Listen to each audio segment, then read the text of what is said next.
Today I'm out in Michigan with the all-new Buick Envista. Like its close relative, the Chevy Trax, this is quite simply one of the best new car values in America. And you want to take a look at the Buick if you're interested in more style, more of a sedan-like profile, and you're willing to give up about 20% of the cargo room for the more stylish look.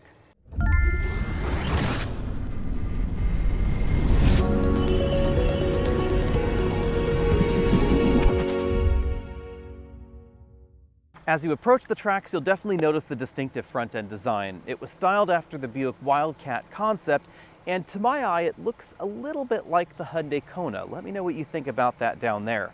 I appreciate the fact that GM did not simply stick a Buick logo on the Chevy Trax and call it good. There are a reasonable number of changes for the Envista versus the Chevy, but a lot of what I like about that Trax is still here.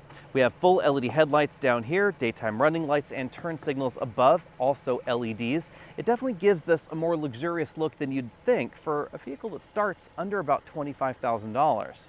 How under $25,000? Well, the base model is $23,495 including destination, and you can actually get the mid-level trim for about $25,000.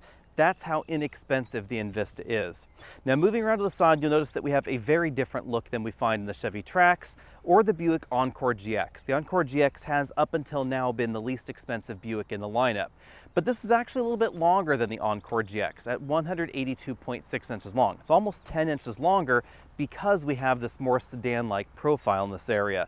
And Buick is not running away from the fact that this looks kind of like a liftback, a hatchback, a sportback, whatever it is that you want to call this particular format. We also have a wheelbase that's a little bit longer than the Buick Encore GX as well. So 106.3 inches here versus 102.2 in that model. Big difference though is the roof height. The roof height is significantly lower than the Encore, really giving this more of that laid-back sedan-like vibe. Like the Chevy Trax, the Envista was designed to not just look sportier, but also feel sportier, especially when it comes to handling. And that's why we find oddly wide tires on the Envista. 245, 45 R19s on this trim, 225 width tires are standard, and that's rather wide for a vehicle with a price tag this low. The swoopy profile is really obvious from the back, where we find much more of a liftback than a hatchback in the rear. It is still powered. Of course, this is not standard, it is optional. We find well-integrated parking sensors down low on the bumper and really a minimum of chrome or extra styling goodies because, of course, the price tag of the Envista is fairly low. I have to admit, I'm a little bit surprised by the lamp arrangement because the turn signals and the brake lights are down here in incandescent modules, and then we have just the accent light on top in LEDs. Backup light, that's up there as well. If you like the body color on body color look on this Envista, then you have to get the Avenir trim. There are going to be three different looks for the side profile. If you get the base model, you get matte black trim. If you get the ST, you get shiny black trim. And if you get the Avenir, then everything becomes body colored. Buick gives us a decent amount of active safety tech on every Envista. We have autonomous emergency braking with pedestrian detection, forward collision warning, and lane keeping assistance standard. Again, keep in mind the low base price. Optional is blind spot monitoring with rear cross traffic detection, adaptive cruise control, and rain sense wipers, all of which are on this particular trim. Behind the power hatch, we find 20.7 cubic feet of cargo space, but the cargo area is obviously shaped a little bit differently versus a traditional crossover. It's, again, certainly a little bit more of a liftback style design, so you could not put these 22-inch roller bags in here and still close the hatch unless you remove this hard cargo cover. I am a little bit sad that it's not a roller cargo cover. The hard cargo covers are a little bit more difficult to keep around, but you could put luggage right like that and then still close the hatch. Let's go ahead and see how that goes. Yep, the hatch definitely looks like it closes. That's going to be the most convenient way to stuff luggage in your Envista. As I noted in the Chevy Trax, there's no way to put this cargo cover under the load floor. I do think that's a bit of a misstep by Buick. That would have been a really handy touch. But under the floor, we do have a temporary spare tire and a reasonable amount of extra storage space. Although the load floor is not a two-stage load floor, it's just a single stage, you could certainly pack an awful lot around that spare tire. Front seat comfort is solid. I've only been able to spend one day in this vehicle so far, but I appreciate the power driver's seat. Keep in mind this is optional, of course, but it does give us two-way adjustable lumbar support. We have a manual tilt telescopic steering column with a reasonable range of motion, but even in the top end trims, the front passenger seat is manual. That's just something you're gonna have to live with for the low sticker price. This model has the optional power moonroof, which is going to cut down on headroom, but it's still pretty generous in this model. If I put the seat all the way down at 6 feet tall, I have about an inch of headroom left. That's definitely pretty decent. Thanks to the longer wheelbase, we get more legroom in the Envista than we get in the Encore. You can actually see the difference with this front seat adjusted for me at 6 feet tall. I have about 6 inches of legroom left. So if you're looking for a small vehicle that you could probably put a rear-facing child seat in, this is going to be a solid choice. It's certainly going to be easier to accommodate than the Encore GX. On the other hand, keep in mind this is still a fairly small vehicle. So if I scoot over here to the middle, you'll notice that the bench is not overly wide, but we do have a completely flat floor, and that's thanks to this design as a front-wheel drive vehicle only. Now, again, Buick giveth and Buick taketh away because we don't have any rear seat air vents, something I was really hoping to see in the Buick version of this platform, but rear seat passengers do get USB charge ports. Headroom in the way back is obviously going to be more limited than in the Encore GX with its boxy profile, but we still have about 3/4 of an inch of headroom back here in the way back. Headroom is obviously more limited back here than in the boxier GX, but I was surprised that I still have about 1/2 inch to 3/4 of an inch of headroom left. Buick gives us a pretty cushy center armrest with 2 cup holders, 60/40 folding rear seat backs, and thankfully a shoulder belt that comes out of the seat itself, not out of some weird module in the ceiling. That really helps improve cargo practicality, makes the cargo area back there squarer, and if you do need to put a child seat in the middle, it's going to be more centered in the rear seat back. As we look around the interior, keep in mind this is the top end trim, but it's not terribly expensive, so we don't have sun visors that slide or anything like that. They just open and move to the side. We have a fairly small moonroof just over the driver and front passengers' heads. Fixed height shoulder belts, 2-way adjustable headrests. We have the Avenir logo embroidered on the front there. Cloth upholstery is standard in the Envista, but this model has the optional leather upholstery with some touches that I hadn't really expected, like the contrasting piping and the contrasting stitching that helps dress this up more than you might think. The seat back and seat bottom cushion offer perforations, but these seats are not ventilated, they are just heated. As you can see, the bolstering is not terribly aggressive on the seat back or seat bottom. Moving over to the front doors, as you'd expect, lots of hard touch plastics here. So we do have a soft touch armrest right there in the middle with that little seam of stitching, but the rest of the door is made from a hard plastic, for instance, around that bottle holder, etc. We have a mix of different materials on the dashboard. So we have a soft touch upper section of the dashboard with that after stitching, shiny black plastic here in the middle. I do wish they had avoided some of the shiny black plastic because that's really going to get scratched up easily. Then down here we have harder plastics and a fairly decently sized glove compartment. I think you might be able to fit maybe a 10-inch tablet computer inside there. Moving over to the center of the dashboard, we have the big screen setup that is optional on the Trax, standard on the Envista, of course with a different bezel. This is a very Buick shape right here with this eccentric corner. It kind of gives me maybe 1960s vibes, maybe Hanna-Barbera, maybe National Park sign. Let me know what you think of that. I like the 2-screen setup. I'm just not entirely sold on this sort of horn rim motif around the bezel. We have smartphone integration, of course, Apple CarPlay and Android Auto, and it's wireless if you'd prefer, or you can use it wired. But the wireless smartphone integration does not use the entire screen. You can see that the upper section of the screen and the left side are reserved for system functions. Power and volume knob over there on that side. And even though this is one of the more recent software versions that we find in the GM envelope, it's obvious that the processor in this system is not quite as snappy as the one, say, in the new Silverado or Silverado EV. Moving down from there, we find 2 decently sized air vents, the engine start-stop button, the controls for the single-zone automatic climate control, no dual zone here, heated front seats right over here with toggles on each side. We then have the USB inputs for the system, a USB-A and a USB-C, that's a nice touch. Also a Qi wireless charging mat that's able to charge phones through thicker cases like mine. Engine start-stop disable, lane keeping assist there. We have a pretty traditional console shifter.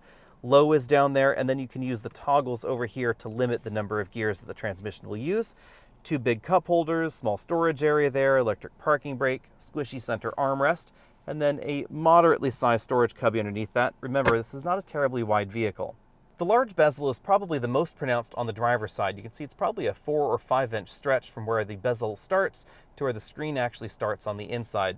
This is an 8-inch full LCD instrument cluster, however, and there are a few themes available. This is not as configurable as some of GM's other vehicles, however, so keep that in mind, but you can get readouts like tire pressure there in the middle. You can also get an infotainment readout where you get information from Apple CarPlay or Android Auto, or you can get a look that basically has Sort of a tachometer and speedometer kind of effect going on there with that big swoosh. The steering wheel features a 3D version of Buick's logo. It's a flat bottom design in this vehicle. We have volume controls and track up down on the back of the steering wheel, those buttons on either side.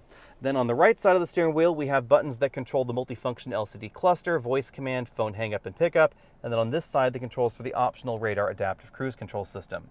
As you've probably guessed, the Envista drives an awful lot like the Chevy Trax, and that's definitely an asset to the Envista, because the Trax is a surprising amount of fun for one of the least expensive vehicles in North America. I think there are a few reasons for that. The first one is GM decided to put really wide tires on both this and the Trax. 225 width tires are standard, 245 width tires are optional. These are pretty big, meaty tires for such a small and lightweight vehicle. The second thing is perhaps a little bit less obvious, and that's the combination of the 3-cylinder turbo and the 6-speed automatic transmission. I was actually a little bit surprised about this myself because I was recently able to drive the new Buick Encore GX with the 9-speed automatic transmission and this vehicle with a 6-speed automatic back-to-back, and the 6-speed definitely has a few benefits. Because we have such a broad torque curve from the small turbocharged engine and there are fewer gears to choose from, it doesn't take as long to downshift. Also, I think the gear ratios are pretty perfect for this 1.2-liter turbo. This feels about as peppy as the Encore with the 1.3-liter turbo, which produces a bit more power. Although I don't have any official 0 to 60 times yet, I suspect this is going to be right around 8.5 seconds. But it certainly feels peppier than that 8.5 seconds would indicate. A decent number of people have been down on GM's small 3-cylinder turbo engines, but it feels pretty peppy. It has a decent amount of pull at low-end speeds, and as you can hear, it actually sounds pretty decent as well. That's because a lot of folks don't realize this, but as far as engine harmonics goes, an inline 3-cylinder engine and a V6 engine are an awful lot closer together than a 4-cylinder and a V8. So while a 4-cylinder doesn't really sound like a V8, oddly enough, a 3-cylinder engine sounds an awful lot like a V6. Now again, I don't have any performance specifications just yet, but this is probably going to be one of the quickest stopping models in this segment, thanks to the really wide tires. It is certainly one of the best handling models. In an interesting twist, we have two different rear suspensions in the Envista. If you get the Avenir trim, which is what I'm driving here, or optional in the ST, there's a Watts Link suspension in the back. Now, it's still not a fully independent rear suspension, but it does give you a little bit more separation and isolation between the two rear tires. On the other hand, you're probably not going to notice it much because the Trax and the Envista are really solid when it comes to handling. If you haven't already checked out our video on the new 2024 Trax, be sure and check that out. I was able to drive that on some seriously winding mountain roads, and it was an impressive amount of fun. Actually, a shocking amount of fun. Significantly more entertaining to drive than the previous generation Chevy Trax, and actually probably one of the most fun in the segment. One of the things that's surprising is that this semi-independent rear suspension does not get as upset in the corners as the design that we find in most small modern Mazdas. So for instance, the Mazda 3, the Mazda CX-30, etc. They don't have an independent rear suspension, and those suspension designs can definitely get a little bit more upset in the corners. I think that also has to do with just the general tuning of the Envista and the Trax, which are certainly more sporty than you might think. If you want something with a more isolated highway ride, you're going to want to look towards the Envision. If you want something that's more fun, you want to look towards the Envista. Of course, aside for that 0 to 60 time. The other thing you'll notice about this cabin is it's pretty quiet. And that may have something to do with the more sedan-like profile we have here, but also road noise is very well isolated, even though this model has the wide tires on it. That's something that Buick has generally been very proud of. This has active noise cancellation, it has an acoustic laminated windshield, and it seems to definitely have more sound deadening material between the road and the cabin than you'll find in the average new vehicle for $25,000. This is much more isolated inside the cabin than something like the Hyundai Kona, although I haven't driven the brand new Kona, stay tuned for that. And interestingly, the Kona actually looks an awful lot like this to my eye. The front end design is very, very similar, so be sure and stay tuned because I will be driving that over the next few months. But you should know that this Buick is a reasonable amount less expensive. It's a bit difficult to talk about fuel economy, but the 1.2-liter turbo has been pretty efficient in every GM vehicle that it's been in. You should logically expect to get about 30 miles per gallon. And that would be mixed driving. If you're out on the open highway, it's probably going to be slightly better. That's, again, a little bit of a surprise with this 6-speed automatic transmission. With this particular 6-speed design, GM has given us a pretty aggressive first gear ratio and a fairly tall top-end ratio as well. So If, for instance, we come up to this stop sign, not that I recommend doing this all the time, but you will actually get a little bit of one-wheel peel around the corner there. You can definitely have a surprising amount of fun. But then out at around 65 or 70 miles an hour, the engine is spinning slow enough to really give you solid fuel economy. No doubt some of you are probably thinking to yourself, but hang on, Alex doesn't like the 6-speed automatic transmission in modern Mazdas that much. And I would say you are right. I think that this 6-speed has slightly better ratios. It's just a little bit better of a fit for this 1.2 liter engine. By the time you've worked your way up to Mazda's excellent 2.5 liter turbo, I think the 6-speed is a little bit of a disservice, and I wish that Mazda would give it a more modern 8-speed automatic transmission. Greater numbers of gears are definitely advantageous for engines, which is exactly why we find an 8-speed automatic transmission in the new Mazda CX-90. But 6 speeds are not necessarily a problem, because if you're cruising along here, if I slow down here to maybe 50 miles an hour and you needed to pass someone, if I floor it, it doesn't take as long to downshift to the right gear for the passing maneuver. Now on the downside, if you were going up a steeper slope or you wanted the fastest acceleration, some of those jumps between gears are a little bit on the large side, and it will mean that your acceleration or your passing maneuver may take a little bit longer. But still, I think a solid option and a good pairing for the 1.2 liter turbo in this Envista.